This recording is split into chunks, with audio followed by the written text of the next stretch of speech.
What's up, fellas? We here on a special edition of the rematch, the Syracuse edition of the rematch.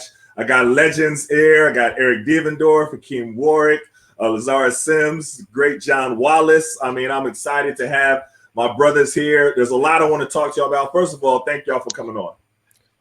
Thank you. Thanks for having me. Of course, yeah, for sure, man. Yeah, you know, it's tough times now, and I wanted to have a real discussion about everything that was going on. And, you know, I appreciate that we can have these real discussions. And, you know, I got a platform on basketballnews.com and Fly TV, and it's great to have, like, you know, intelligent, in-depth conversations like this with athletes because, you know, they don't think that we can have these in-depth conversations. So I'm ready. I'm ready for it. You know, we have this situation with COVID, right? We're in a national pandemic, right? We all love our university, all of us. You know, legends in our own times. We all have a lot of love for our university. I have a lot of questions with basically, are we doing the best for the students, for the student athletes, and keeping them safe? And that's that. We're in a national pandemic. December was the deadliest month nationwide. You know what I mean? They're just rolling out the vaccine. They're trying to get that all together. You know, everything is shutting down all over the place. Coronavirus numbers are going up. And in the midst of all of this, we're continuing on with college basketball. Now, Syracuse has, you know, it's interesting because I interviewed Coach Boeheim for this show, The Rematch, and it was literally 3 days after I interviewed him, he tested positive, right? So we shut down. And then Syracuse shut down and for a period of 14 days. Then we played our first game. We looked terrible. You know, Sidibe, our starting center, got hurt. And we played a little bit more, started to get together. And then we played against Buffalo. It was a great game, fantastic game. We won in overtime. You know what I mean? They looked great. The young team, you know, Kadari was coming in, doing his thing. You know, you saw a lot of promise. Quincy's been playing good this whole season. You know, honestly, if he keeps playing like this, he's going to mess around to be a first-round pick. Like, it was promising, right? Then a few days later, we got the news that Buffalo, the team that we had just played, had to shut down as well because they had a COVID outbreak. So now our program was shut down again. And then, you know, while we were shut down, we were supposed to play this coming Wednesday. And you know, we got the news that Florida State had a positive test or something like that, and then they were shut down. So I'm looking at all of this and I'm asking, is it a good idea for us to be playing right now? and I'm having trouble with that. And I wanted us to just have a real conversation about it. You know, we can start J-Dub. What are your thoughts? Well, I think it's up to the student athlete and that student athlete's parents, first and foremost, to make that decision whether you want to risk, you know, the chance of catching COVID, while at the same time being able to play the game you love. You know, it's not just, that's a conundrum. It's not just one or the other. It's not binary. It's like some people just want to have the kids sit at home, but some obviously probably don't. If they were given the opportunity to sit at home, they might take the chance to sit at home.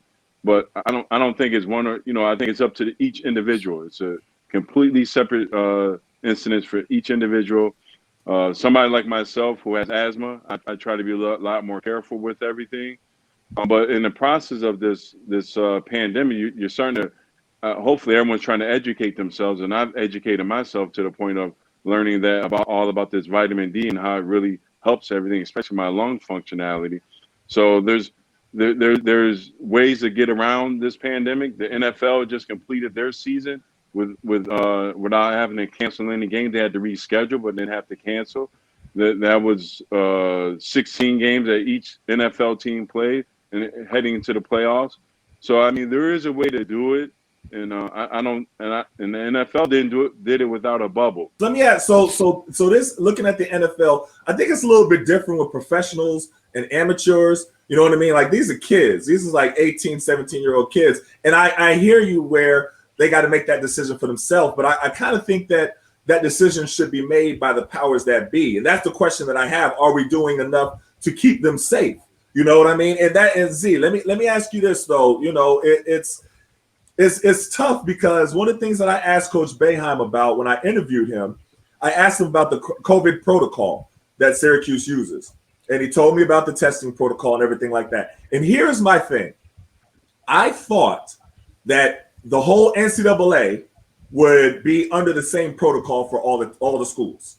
That's what I thought was happening, but that's not what happens. So each school, each university has their own protocol. So for me, I'm like, okay, well, what if Syracuse has a good protocol, but then the team we playing don't have a good protocol, and we're exposing our players to them? Like that's not a good system to me. You know what I mean? What do you think, Z? Right.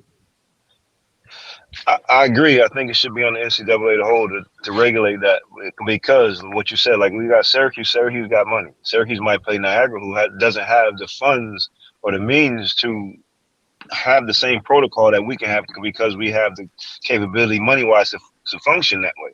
Right. So if the NCAA, who's a money market, is not coming in to help their brand and keep their brand safe like the NBA did, which put them in a bubble, like NCAA could possibly do that with the money they make, like how they did. And we texted about this with the Final Four. With if they really wanted to, they can take a conference and put them in a city, a major city like Florida or Seattle, who's plays in the Superdome or those big buildings, those big arenas, and just place them there and keep them quarantined in a certain area, and then go further with that when the tournament starts. But like I just started with, minor schools or smaller schools don't have that luxury. They don't have that TV dollar. They don't have those funds. They don't have that academic the standard, as far as, you know, they got attendance and their rate is high, and they don't have the funds to do so. So it goes on to the coaches and the NCAA to be the parents and say, okay, this is not healthy for my kid. So either we all gonna do it right across the board, or we all not gonna do it. And that's my again, I'm like J-Dub. I'm a kid who wants to play. Of course. Yeah. But we all play ball. Like, when you play ball, you like, if I got the opportunity to play, I'm gonna go play. Right. So you kind of, like they say, announcers say, you kind of got to take it out of the athlete's hand, because the athletes want to play. I don't want to sit at home. I don't want to be there, go to my mama's house and be, okay, I got a chore for you to do, or something for you to do, or go do this. And no, I want to go play ball. Right. And I agree with that 100%. And it's interesting listening to ESPN, and they always, you know, not just ESPN, but any network, while you're watching college games, they always make that point to say, well, the players want to play. And I was like, well, y'all keep making that point about the players want to play. The players also feel that they should get paid, but you don't go off of the players getting paid because they want to. You know what I mean? So don't make that point here. But E, I want to ask you, you know, it's just it's if you were playing right now, what would your comfortability be? Like, I always wonder what the current students are thinking, because I don't think they have the opportunity to be able to say, you know what, I don't really feel safe here, you know, playing, you know, maybe I should. I don't think they have that freedom or that flexibility to be able to do that, to be honest with you, when you're under scholarship, because I haven't seen any players do it. Even after, you know, you have tragedies that happen, like the one player, Cavante Harris, what was his last name? Cavante Johnson. He literally passed out on the court, and then was in a coma, in a medically induced coma. Now he's came out and he's doing better now, and they said now he has a heart condition related to COVID. And so even in that, I was surprised that the NCAA didn't even pause after that to say, okay, maybe we should reevaluate this. So look, there was like no pause. They just kept it moving. And that kind of, you know, I don't that's why I question, are we doing the best to keep these players safe? What are you thinking?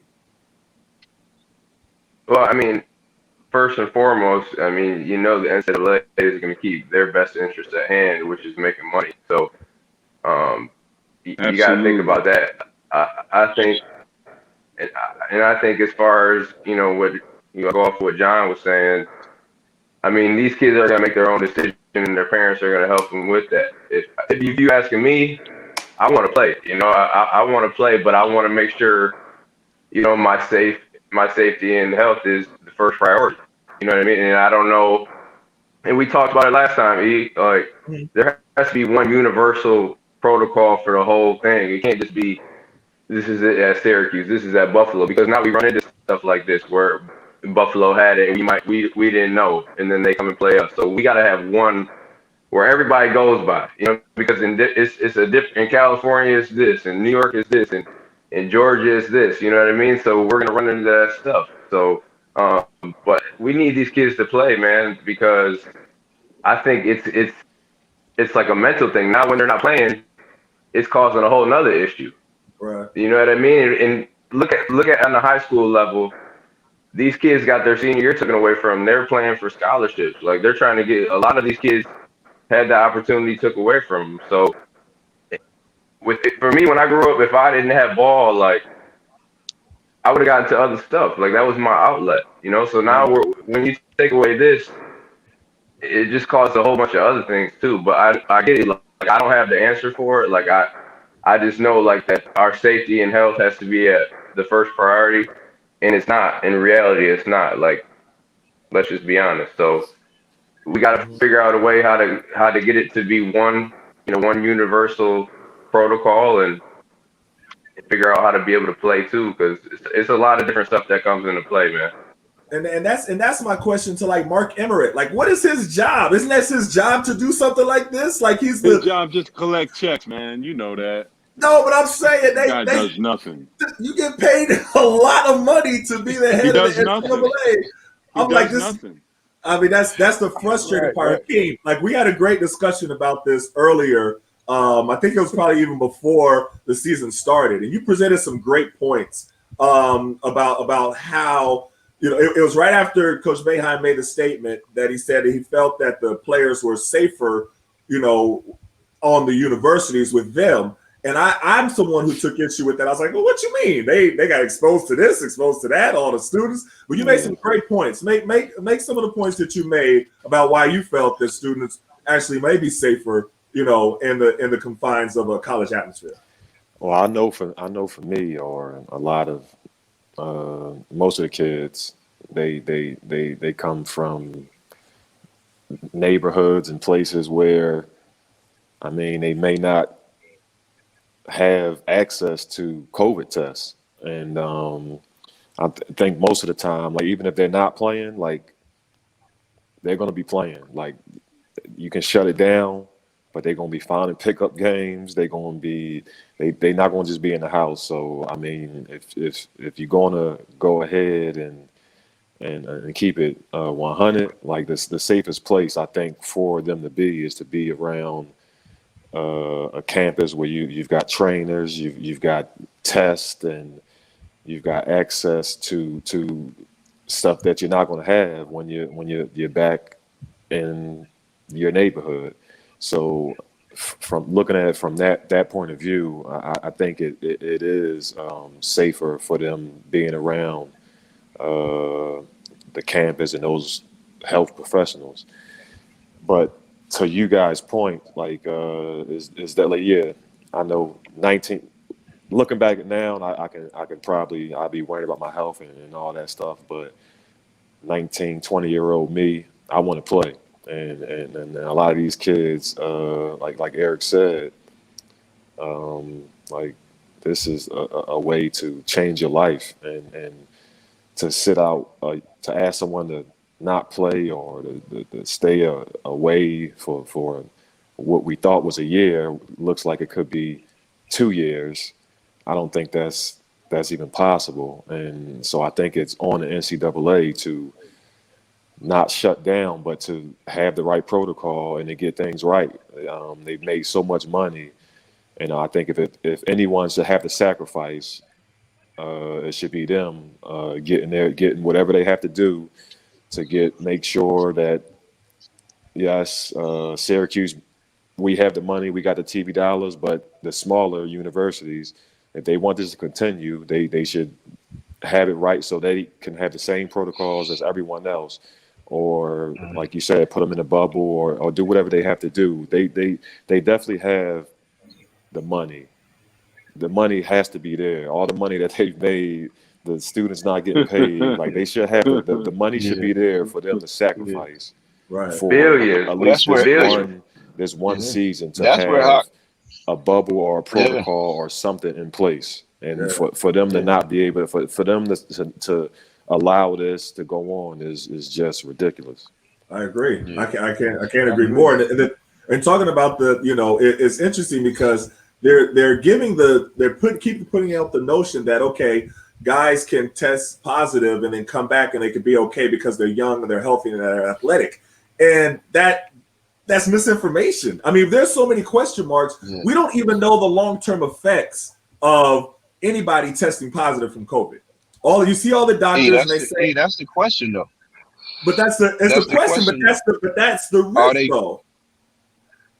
Yeah, Go ahead, but where Zay. Hakim was at is, are they being educated on this? The NCAA needs to step in, and have they been literally educated on this? Like each school, NCAA come in and sit down with them for a week and educate them on this. Like Hakim said, we come from inner city. We want to play ball, Mm-hmm. and that's what we do. And y'all know in our prime, we missed a day or two of playing. It felt your body. You don't want to miss no time.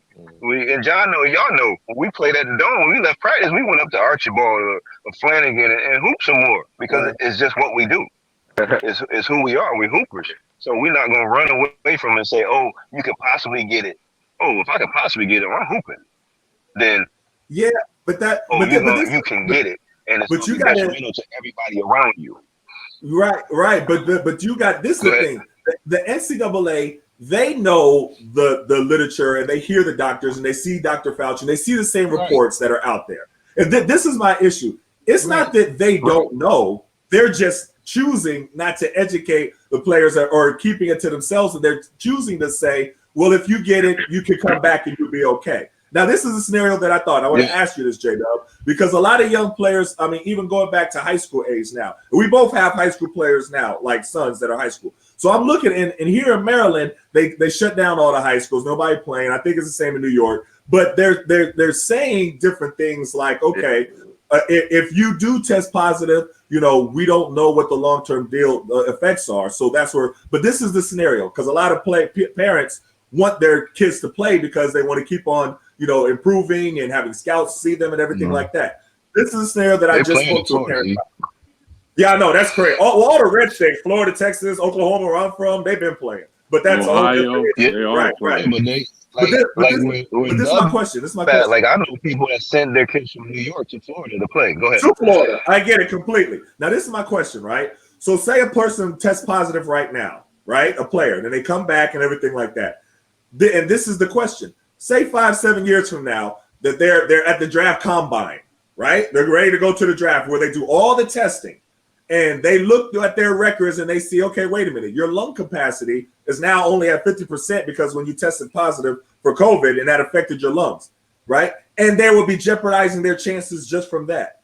And I don't feel that they're telling them the full risk of what's happening or that you could develop this enlarged heart, which has been, this is all medical experts have said this is the fear of what could happen, what they're forecasting, what could happen down the road. Right. But you talk to players, and I've talked to players, and they say, well, we haven't heard anything about that from any of the teams or any of the medical people here. What they've been telling us is if we do test positive, we should be okay because we're young and we can bounce back. And so that's a different issue. That's like purposely misleading them. What you think about that, J-Dub? Well, I think it's just like Hakim was saying in terms of, the 19-year-old me is like, man, I'm not even really trying to find out all the information because I really just want to play. The 46-year-old me wants to know every piece of literature. I'm trying to read up on it. So, it's hard to really say what I would do at that time.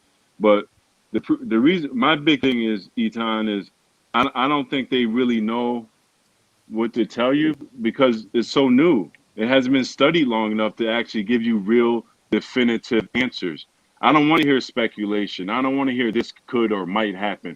Once COVID's been around for some years, there will be definitive, real info that you could base it on factual evidence that happened to individuals over a course of time, and that's how you really get your real facts. So the fact that COVID is still so new, you can't say it's going to hurt the heart or do all these things long term, because we really don't know. Now, there's been some incidents where the one player passed out and he myocarditis or carditis or whatever it's called, but now we find out that if you do necessary treatment and all that, that's kind of reversible. You know, so there's all this information out there, but I don't think we have all the answers because it hasn't been around long enough to really dig deep to know what the long-term effects really are. That's why, go ahead. No, but that's the thing. If you don't know the big question mark, then you can't tell them that they'll be okay either. And that's my issue. But you can't tell them that they're going to be bad either. Yeah. Because there's two sides of it. Of course, but what they're telling them is that they will be okay. Now, I can understand that they say they don't know, right? Even if they're telling them they'll be okay, like I don't like, just if you watch the news, I think everyone knows that no one really knows.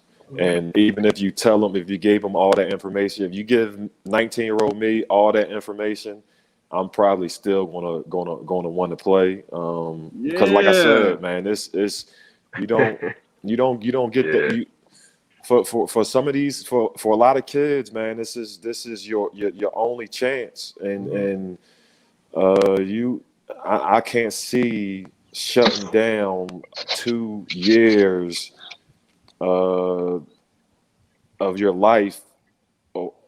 For some people, it's just your one chance of making it, and I just can't see people just saying, I mean, unless you really like have a condition like asthma or something like that. But other than that, I think most kids are gonna try to play and roll the dice, because it's like J-Dub said, it's not 100% clear. Like you can say you can't tell me I'm going to be okay, but you can't tell me that going the other way that is going to be bad as well. So I think most kids is definitely going to just try to play and take it from there. No matter what I mean, you still want to educate them.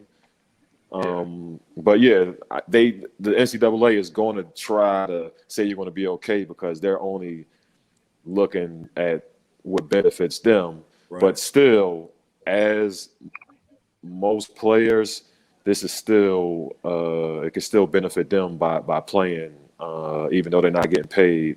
You can, I mean, you're getting a free education. You can graduate. You can go to the NBA. You can go play overseas. You can pretty much change. A lot of people have changed their whole family trajectory from going through this system. Doubt. So to tell them to stop because it's something that no one is 100% sure. I don't think anyone. I won't say anyone, but I think probably like it's going to be a good percentage that everyone is going to want to play. So that's another. So you brought up insurance and the coverage, and so what you get injured with in college, especially football, you're not covered after you leave. You can't go back and get coverage under the university medical department for something that happened while you was in college. So I mean, technically, if you do need some treatment, let's put that in the new contract then. Since COVID is so new, have the NCAA put that into all the current college players' scholarship, like adds on another 5 years of insurance because of the COVID situation, and that will be great. When entice the college athletes to play even more if they know they'd be covered another 5-10 years or whatever if something happened COVID related. I definitely agree. There's a long list that the NCAA needs to do, starting with everybody being on the same protocol. COVID. That's number one that everybody should do. But I think definitely they should be covered. And then, but it's just so tough because I like what Hakim said. Yes, guys want to play, but I don't fault them for wanting to play. I fault the NCAA for not putting together a system that is truly going to keep them safe because there are so many question marks. And it should be, like you said, they have the funds to be able to do this. NCAA is like the government, man. That's a good point. That's a good point. They got the funds, but don't want to. And it's not. And the thing about it is, this is not about, you know, like I said, we love our university. You know what I mean? I love college ball. I love watching college ball and everything like that. It's just all the time when I'm watching it, it's like I'm thinking in the back of my head, like, are these kids safe? Like, are, you know, waiting for the next ball to drop? I mean, if you so going back to Buffalo, right after we played them, they have an outbreak.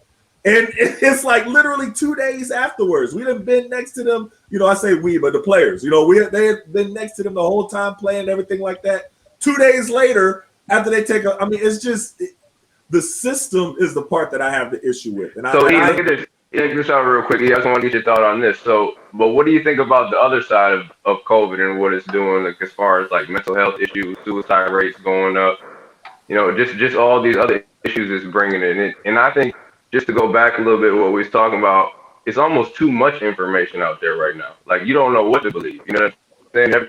One person saying this, another doctor saying this. It's one protocol here, another protocol here. We don't really know what to believe. And then going back to what Doug was saying, you got to educate yourself. Like, first and foremost, how do we take care of our body? Like, how do we eat right? How do we, what herbs are we taking? Like, people don't even know how to eat right. Like, there are people right now stuck in the house eating McDonald's every day or doing that. Like, they still don't know how to take care of their body. So you can't, even say you did get into where you got in contact with the COVID, like, you have a higher chance of really getting problems because you're not taking care of yourself in the first place. Like, we got to do that as, like, together as like a community and educate each other on how to take care of each other in the first place, like, to help with all the other diseases. You know what I mean? Like, it's so much stuff going on, man, besides this, and everyone is just focusing on boom with this, but now it's just causing more, you know? So we got to educate ourselves first and foremost on how to eat right, take care of ourselves, and prevent all these things. Yeah. You know, and then we don't do that right now. Like, it's just crazy. But what is your like for the other issues that come into play with COVID? You know what I mean? No, I thought those were some good points. I mean, the amount of depression, especially, and so even going back to the high school age, for here in the DMV, and they didn't have high school sports, and the amount of depression that you know has arisen since the shutdown for already high depression amongst teenagers. It was already high. Do you know what I mean? So no, I definitely understand it. Then you have situations where, you know, since kids have been at home more, the kids who are in bad situations at home, their bad situations have become magnified.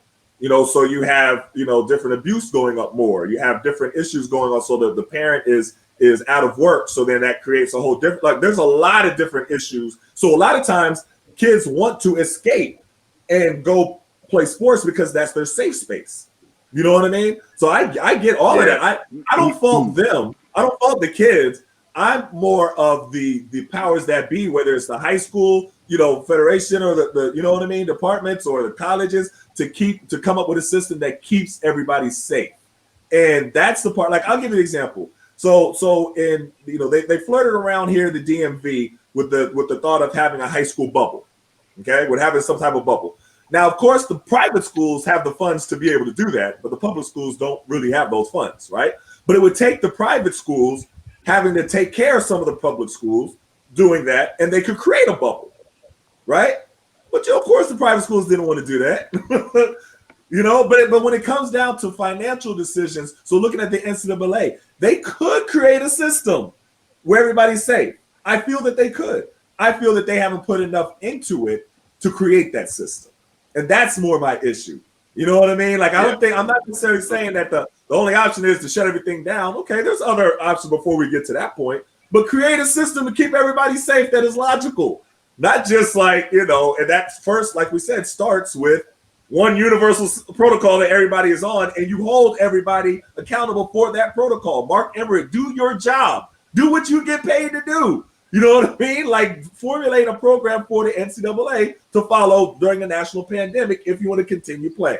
And that's just what I don't see them doing. That's my issue. Well, we gotta have the government do what they're supposed to do first off, and hopefully the NCAA will follow. Like, when you have the head of the head not doing what they're supposed to be doing, like, how did New Zealand? They have 0 cases. I'm not, obviously the population, but is much smaller, but They have zero That's cases. because Like they shut all these other down. countries.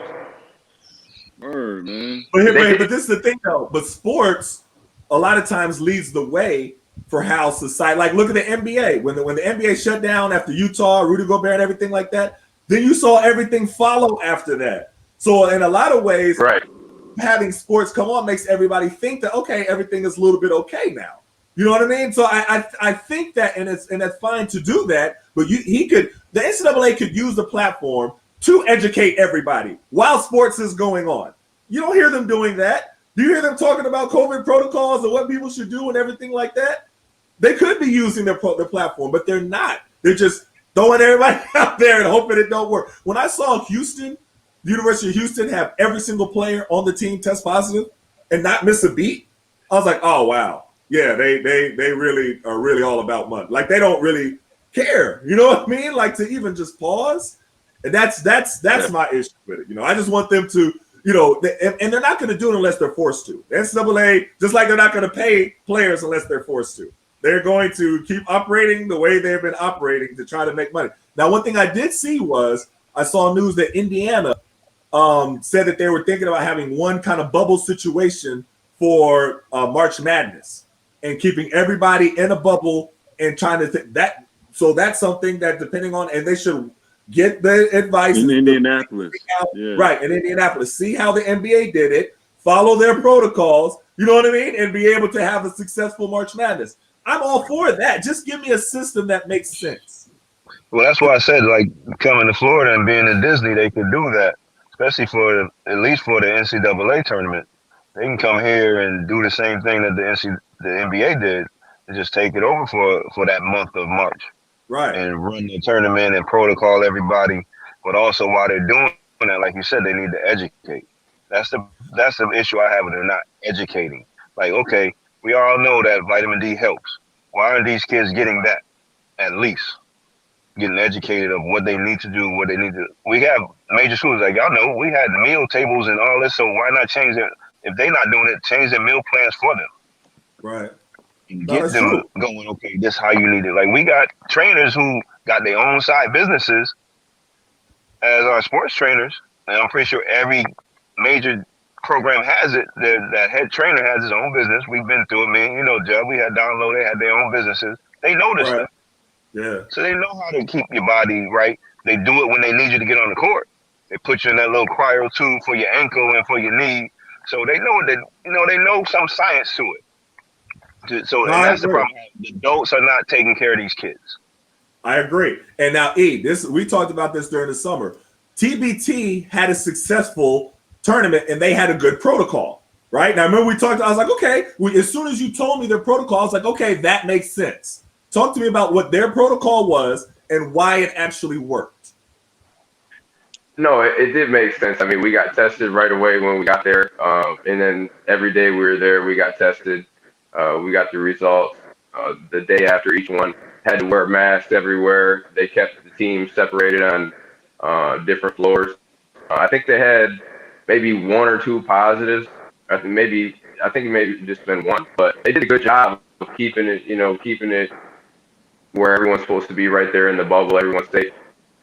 I mean, and yeah, if it worked, you know, I think if people can kind of emulate that, we saw the NBA do it, like we were talking about, if they could do it for the Final Four or the NCAA tournament, I think that's the best idea because it does work. You know, it does work. Like for the most part, I felt really safe. Like, I mean, I did feel safe, like 100%. You know, I felt good there, so it worked. And I heard that echoed from everybody at TBT. They felt safe. I don't hear that echoed from the college students when I talk to them. They don't feel safe. They're worried, and they should be worried. You know? Well, they're not in a bubble. They're not in a bubble. Go ahead, you know. Well, think about it, fellas. Even if it's smoke and mirrors, like if we see them actually trying to do something, we feel more confident. Like you said, the effort of me doing the protocol or me testing you, effort. The problem is NCAA is not putting the effort into it. Right. I agree 100%. And that's the issue. All right, I ain't gonna keep y'all too long with this, so I'm gonna wrap it up. But I want to wrap it up with this though. I want y'all each to tell me your favorite SU moment. And that's how we're gonna end. We're gonna end on a positive note because I know everybody want to hear and they love reminiscing and stuff like that. I'm gonna tell you, favorite. You broke up on me. I'm gonna tell you like this. My favorite moment, without question, is coming back from the Final Four. Even Lazarus Sims went out that night. The only night he went out. Z never partied, hung out, but I made everybody go out that night. You know what I mean? Everybody went out to the bar. We was pouring shots until about 6 a.m, standing on the bars. I had the championship net on all night. You know what I mean? And it was a crazy, crazy, crazy, crazy night. And I'm sure Hakim can relate because he came, in the Final Four. Fights. That's just that situation is just second to none, man. Word up. Like that was the craziest moment ever. And the whole team, I was like, everybody partying tonight, man. Forget your girl and all that. We going out. Everybody going out. That's non-negotiable. Non-negotiable. A team meeting out in the bars. I heard about that. Hey, Z, what's your favorite moment? Favorite SU moment? But though, he diluting the story because they made us go out from the airplane. When we landed, we didn't even get a chance to go home. We went straight to the bar because while we was playing, while we got the locker room, when they got the locker room, they had pictures of Marshall Street where you couldn't even see the street. We wasn't sure what they were showing us because people was on top of the buildings, on the cars. All you saw was people.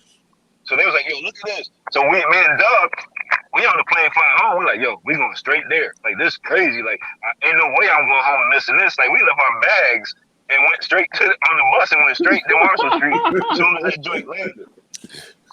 So that thing was crazy. So one of my great moments was, we was in Denver, I think we was playing. It was the same series. So we going every round, Dick Vitale and everybody said we was going to lose. Every round we knocked everybody off. So now we get to Kansas. They got Jock Vaughn, they got Ray Prince, they got Paul Prince. Oh, y'all going to lose this one. We run through them. Next one, y'all going to lose to Georgia State.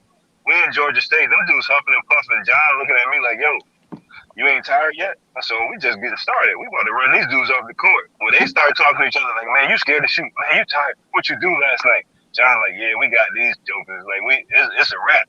We going to the Final Four right now. And my favorite moment was the whole tournament because every round they thought we was going to lose. So to the point where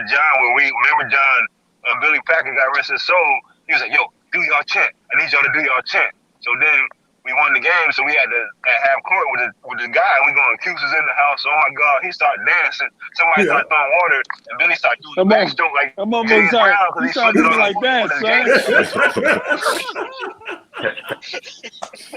I remember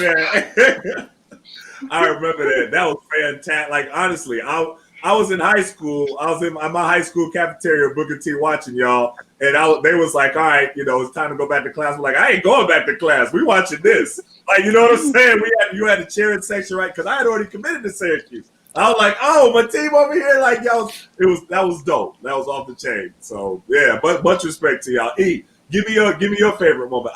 Before you say it, one of my favorite moments of you was when you jumped on it was in the Big East tournament. You jumped on the thing right afterwards and was talking to the crowd. They all went over it. That was my favorite. That picture, that moment, everything like that. I'm telling you, that was off the chain because it was like you could feel your energy. And it was like, you know what I mean? It was like coming out the screen. I was like, yo, look at him. So that's my favorite moment of yours. But what's your favorite?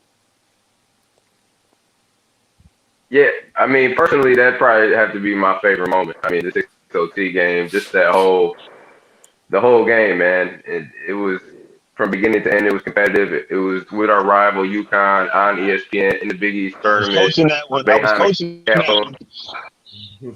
Yeah, Z. So you already know the whole week. So and then Calhoun and Boeheim, like everything was kind of set up for a perfect moment. And then you had the shot that didn't count.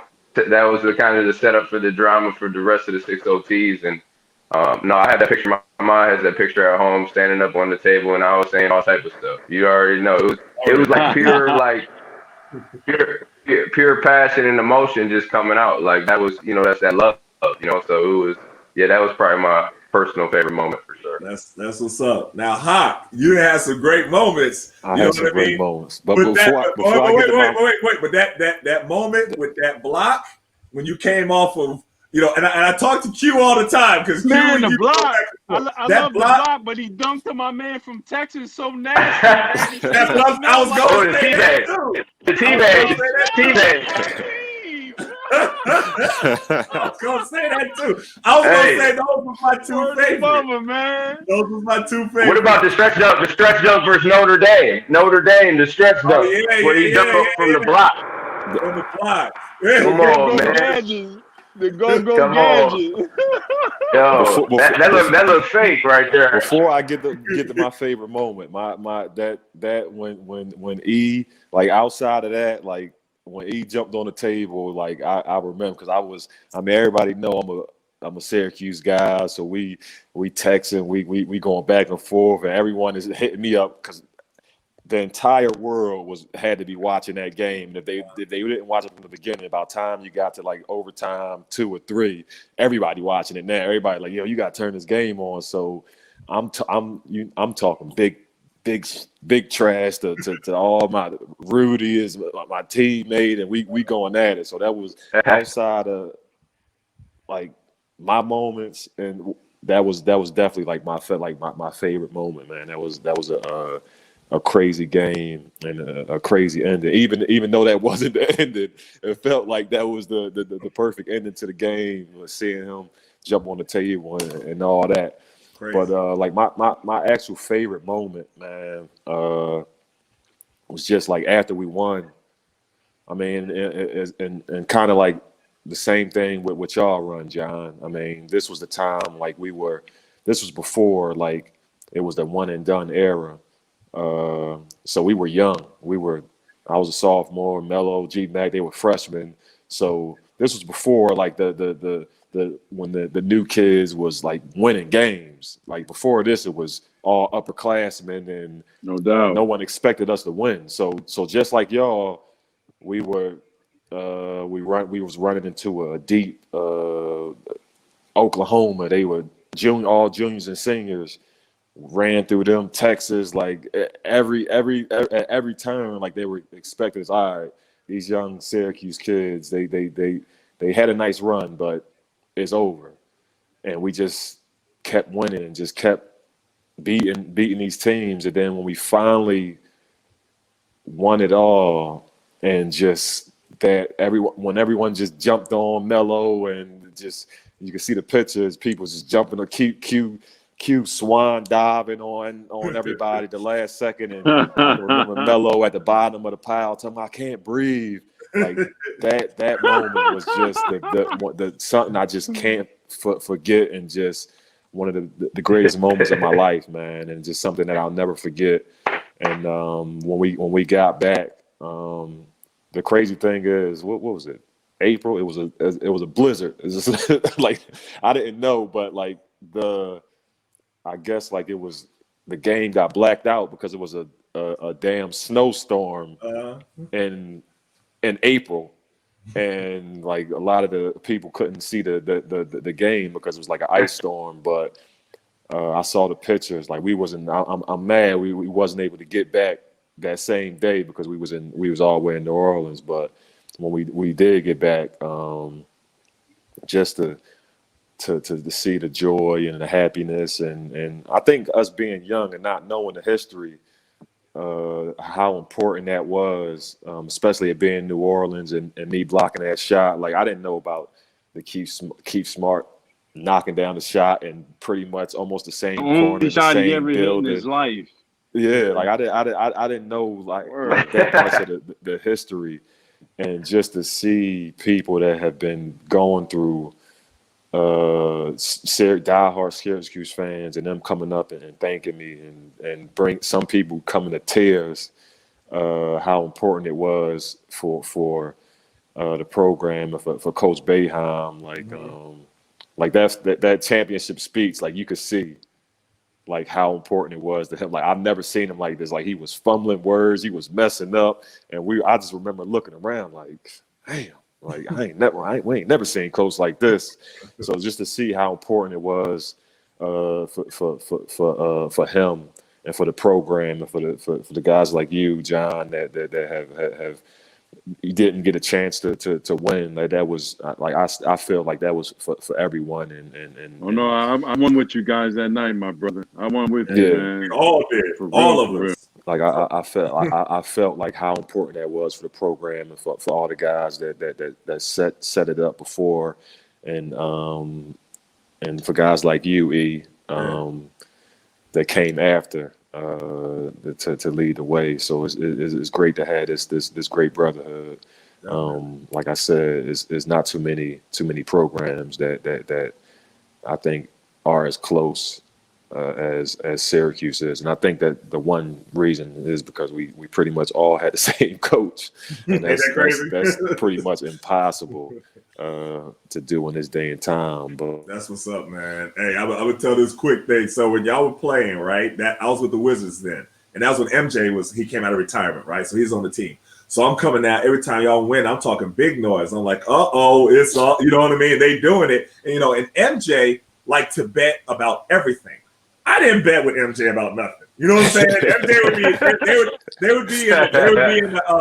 front of the like the plane, big betting. You know what I'm saying? Like that's all I gotta say. Big betting. I didn't bet that. So I'm over talking all this noise, and this was right before y'all played Texas. And he really and he was like, "All right, young fella." He was like, "Well, put your money where your mouth is." I was like, "Huh?" You know what I mean? He was like, "So we can put a bet, or we can put something on it." And I was like, that's not really my thing, MJ. But he was like, "No, let's put something on it." He's like, "Let's just do a gentleman's bet." I was like, "All right." He said a gentleman's bet. He said, "All right, bet 1,000." I was like, "That ain't no gentleman's bet, MJ." He was like, "All right, we'll put 100 on it." I was like, "All right, cool." So y'all won. Y'all beat TJ Ford and them, right? So then the next day I came back and I was just smiling, didn't say nothing. No. Just smiling. He looked at me and he came, walked over to me, gave me a crisp 100 bill, and then he went on and looked at me like, "Good game." And then he went back and he was like, "No, y'all have a special team." And that was the only time I ever bet with MJ was on y'all. The only time. Got my Chris 100. Got my Chris 100. Hey, man, but I appreciate y'all, man. It's all Cuse love here. And, you know what I'm saying? I keep, I'll always go back to saying it. It's not about criticizing, our university or criticizing, I love our university. We all love our university. You know what I mean? So I think that a lot of times when you got so much love for our university the way we do, it's okay to have conversations about them that say, okay, we can do something better. I don't think anything's wrong with that, and I appreciate y'all coming on. I appreciate y'all having this conversation. And so y'all keep doing your thing. You know what I mean? Much love, much Cuse love. Y'all stay safe. Like I said, appreciate you coming on the rematch. Appreciate you, E. Appreciate you. Always.